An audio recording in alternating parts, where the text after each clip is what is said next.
بسم اللہ الرحمن الرحیم۔ پیارے نبی صلی اللہ علیہ وآلہ وسلم کی پیاری پیاری باتیں۔ حضرت معاویہ بن حیدہ قشیری رضی اللہ تعالی عنہ کہتے ہیں، میں نے عرض کیا اللہ کے رسول صلی اللہ علیہ وآلہ وسلم، میں کس کے ساتھ نیک سلوک اور صلہ رحمی کروں؟ آپ صلی اللہ علیہ وآلہ وسلم نے فرمایا اپنی ماں کے ساتھ۔ میں نے عرض کیا پھر کس کے ساتھ؟ فرمایا اپنی ماں کے ساتھ۔ میں نے عرض کیا پھر کس کے ساتھ؟ فرمایا اپنی ماں کے ساتھ۔ میں نے عرض کیا پھر کس کے ساتھ؟ فرمایا پھر اپنے باپ کے ساتھ، پھر رشتہ داروں کے ساتھ، پھر سب سے زیادہ قریبی رشتہ دار، پھر اس کے بعد کا درجہ بدرجہ۔ حضرت عبداللہ بن مسعود رضی اللہ تعالیٰ عنہ کہتے ہیں کہ میں نے رسول اللہ صلی اللہ علیہ وآلہ وسلم سے پوچھا، اللہ کے رسول صلی اللہ علیہ وآلہ وسلم کون سا عمل سب سے افضل ہے؟ آپ نے فرمایا وقت پر نماز ادا کرنا۔ میں نے پوچھا اللہ کے رسول صلی اللہ علیہ وآلہ وسلم پھر کون سا عمل زیادہ بہتر ہے؟ آپ نے فرمایا ماں کے ساتھ حسن سلوک کرنا۔ میں نے پوچھا اللہ کے رسول صلی اللہ علیہ وآلہ وسلم پھر کون سا عمل؟ آپ نے فرمایا اللہ کی راہ میں جہاد کرنا۔ پھر رسول اللہ صلی اللہ علیہ وآلہ وسلم خاموش ہو گئے، حالانکہ اگر میں زیادہ پوچھتا تو آپ زیادہ بتاتے۔ حضرت ابو الدرداء رضی اللہ تعالی عنہ کہتے ہیں کہ ایک آدمی نے ان کے پاس آ کر کہا، میری ایک بیوی ہے اور میری ماں اس کو طلاق دینے کا حکم دیتی ہے، میں کیا کروں؟ ابو الدرداء رضی اللہ تعالی عنہ نے کہا، میں نے رسول اللہ صلی اللہ علیہ وآلہ وسلم کو فرماتے سنا ہے، باپ جنت کا درمیانی دروازہ ہے، اگر تم چاہو تو اس دروازہ کو ضائع کر دو اور چاہو تو اس کی حفاظت کرو۔ حضرت سفیان بن عیینہ رضی اللہ تعالیٰ عنہ نے کبھی ان امی میری ماں کہا اور کبھی ان ابی میرا باپ کہا۔ حضرت عبداللہ بن عمر رضی اللہ رضی اللہ تعالیٰ عنہ سے روایت ہے کہ نبی اکرم صلی اللہ علیہ وآلہ وسلم نے فرمایا، رب کی رضا والد کی رضا میں ہے اور رب کی ناراضگی والد کی ناراضگی میں ہے۔ حضرت ابو بکرہ نفیع بن حارث رضی اللہ تعالیٰ عنہ کہتے ہیں کہ رسول اللہ صلی اللہ علیہ وآلہ وسلم نے فرمایا، کیا میں تم لوگوں کو سب سے بڑے کبیرہ گناہ کے بارے میں نہ بتا دوں؟ صحابہ رضی اللہ تعالیٰ عنہم نے کہا، اللہ کے رسول صلی اللہ علیہ وآلہ وسلم کیوں نہیں؟ آپ نے فرمایا اللہ کے ساتھ شرک کرنا اور ماں باپ کی نافرمانی کرنا۔ راوی کہتے ہیں آپ اٹھ بیٹھے حالانکہ آپ ٹیک لگائے ہوئے تھے، پھر فرمایا اور جھوٹی گواہی دینا یا جھوٹی بات کہنا۔ رسول اللہ صلی اللہ علیہ وآلہ وسلم بار بار اسے دہراتے رہے، یہاں تک کہ ہم نے کہا کاش آپ خاموش ہو جاتے۔ حضرت عبداللہ بن عمر رضی اللہ تعالیٰ عنہ کہتے ہیں کہ رسول اللہ صلی اللہ علیہ وآلہ وسلم نے فرمایا، اپنے ماں باپ کو گالی دینا کبیرہ گناہوں میں سے ہے۔ صحابہ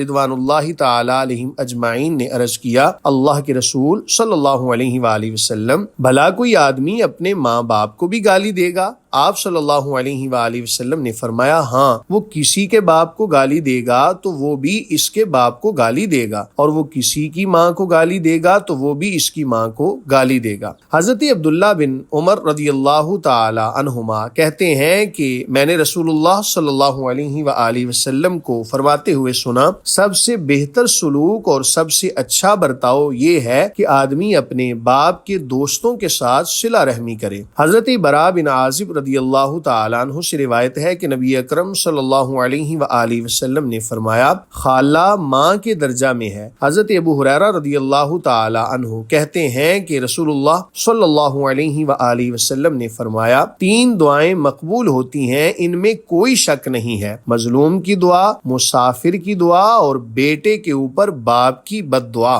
حضرت ابو ہریرہ رضی اللہ تعالیٰ عنہ کہتے ہیں کہ رسول اللہ صلی اللہ علیہ وآلہ وسلم نے فرمایا، کوئی لڑکا اپنے باپ کا احسان نہیں چکا سکتا ہے سوائے اس کے کہ اسے یعنی باپ کو غلام پائے اور خرید کر آزاد کر دے۔ حضرت ابو سلمہ رضی اللہ تعالیٰ عنہ کہتے ہیں کہ ابو الرداد لیسی رضی اللہ تعالیٰ عنہ بیمار ہو گئے، حضرت عبد الرحمن بن عوف رضی اللہ تعالیٰ عنہ ان کی عیادت کو گئے۔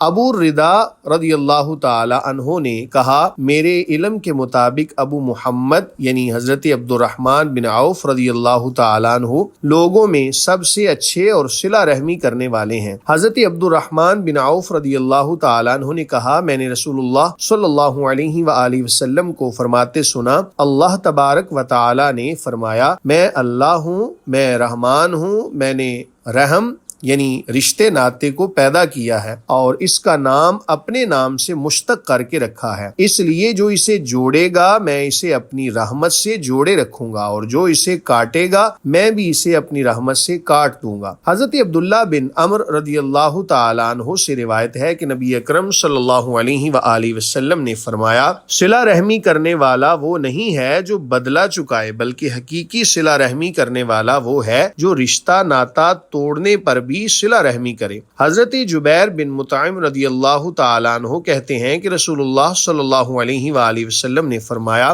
رشتہ ناتا توڑنے والا جنت میں داخل نہیں ہوگا۔ حضرت ابن ابی عمر رضی اللہ تعالیٰ عنہ کہتے ہیں، سفیان رضی اللہ تعالیٰ عنہ نے کہا، قاطع سے مراد قاطع رحم یعنی رشتہ ناتا توڑنے والا ہے۔ حضرت ام المومنین عائشہ رضی اللہ تعالی عنہا کہتی ہیں کہ رسول اللہ صلی اللہ علیہ وآلہ وسلم نے فرمایا، جو شخص لڑکیوں کی پرورش سے دوچار ہو پھر ان کی پرورش سے آنے والی مصیبتوں پر صبر کرے تو یہ سب لڑکیاں اس کے لیے جہنم سے آڑ بنیں گی۔ حضرت ام المومنین عائشہ رضی اللہ تعالی عنہا کہتی ہیں کہ میرے پاس ایک عورت آئی اور اس کے ساتھ اس کی 2 بچیاں تھیں۔ اس نے کھانے کے لیے کوئی چیز مانگی مگر میرے پاس سے ایک کھجور کے سوا اسے کچھ نہیں ملا، چنانچہ اسے میں نے وہی دے دیا۔ اس عورت نے کھجور کو خود نہ کھا کر اسے اپنی دونوں لڑکیوں کے درمیان بانٹ دیا اور اٹھ کر چلی گئی۔ پھر میرے پاس نبی اکرم صلی اللہ علیہ وآلہ وسلم تشریف لائے، میں نے آپ سے یہ واقعہ بیان کیا تو آپ نے فرمایا، جو ان لڑکیوں کی پرورش سے دوچار ہو اس کے لیے یہ سب جہنم سے پردہ ہوں گی۔ حضرت عبداللہ بن عباس رضی اللہ تعالی عنہما سے روایت ہے کہ نبی اکرم صلی اللہ علیہ وآلہ وسلم نے فرمایا، جو شخص کسی مسلمان یتیم کو اپنے ساتھ رکھ کر انہیں کھلائے پلائے تو بلا شبہ اللہ تعالیٰ اسے جنت میں داخل کرے گا، سوائے اس کے کہ وہ ایسا گناہ یعنی شرک کرے جو مغفرت کے قابل نہ ہو۔ حضرت سہل بن سعد رضی اللہ تعالیٰ عنہ کہتے ہیں کہ رسول اللہ صلی اللہ علیہ وآلہ وسلم نے فرمایا، میں اور یتیم کی کفالت کرنے والا جنت میں ان دونوں کی طرح ہوں گے، اور آپ صلی اللہ علیہ وآلہ وسلم نے اپنی شہادت اور درمیانی انگلی کی طرف اشارہ کیا۔ اللہ تعالی ہمیں نبی کریم صلی اللہ علیہ وآلہ وسلم کی سنتوں پر عمل کرنے کی توفیق عطا فرمائے۔